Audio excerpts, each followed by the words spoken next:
You know, and we've talked about it, we're raising the baseline qualification for first officers who fly for U.S. passenger and U.S. cargo airlines. The proposed rule, which we introduced in February, would require first officers to hold an airline transport pilot certificate, which is the highest pilot certificate available.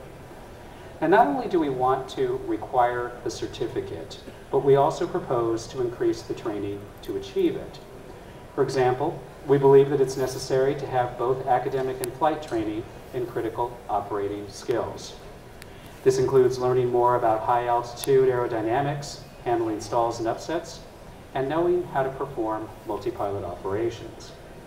Now, I understand that RAA members are already adding the training needed for an ATP certificate to their training program, and that's good news. The ATP requirement goes into effect in August of 2013, regardless of any rulemaking action by the FAA. So that means it'll go into effect in a little over a year. Now, we're also proposing to increase the experience to become a captain of a U.S. passenger or U.S. cargo airline.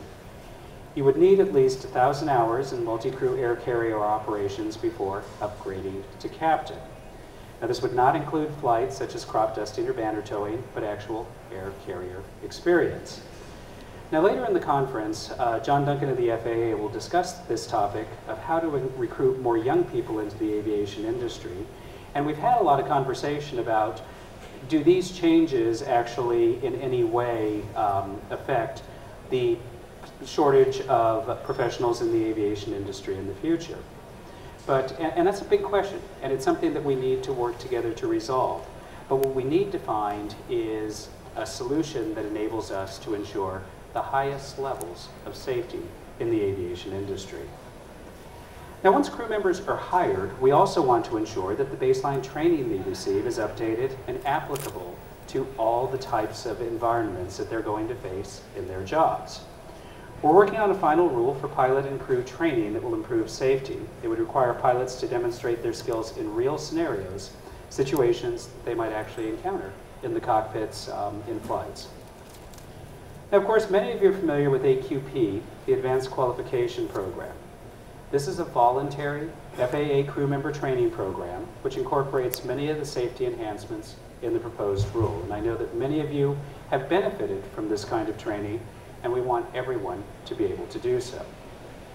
The FAA has consistently issued strong training guidance to carriers, but this proposed rule does represent the most significant overhaul of crew training in the last 20 years. This is a major effort to strengthen the performance of pilots, flight attendants, dispatchers through better training. The difference is, though, rather than having a pilot execute a recovery in a highly choreographed event, the new training will be conducted as if it was actually existing on a flight. Today's operating environment is incredibly complex, and we have to ensure that training and knowledge are applied in real-life situations. Not only do we want the flight crews to show us that they have mastered the individual skills, we want them to demonstrate that they can apply these skills in real-world, actual situations.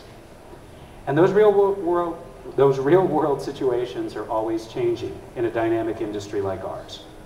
We're constantly learning more about flight and improving the way that we fly. Now, it's going to take all of us working together as an aviation industry to continue to enhance safety in an industry that is already very, very safe. But we're making good progress, and I want to thank you all for your efforts to encourage an open safety culture where everyone can talk about safety concerns in a constructive way. And thank you for your professionalism in doing the job the right way every day. So thank you very much. Have a great conference.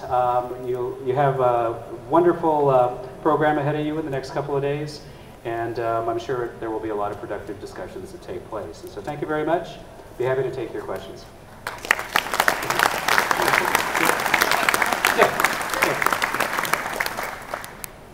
Happy to take questions.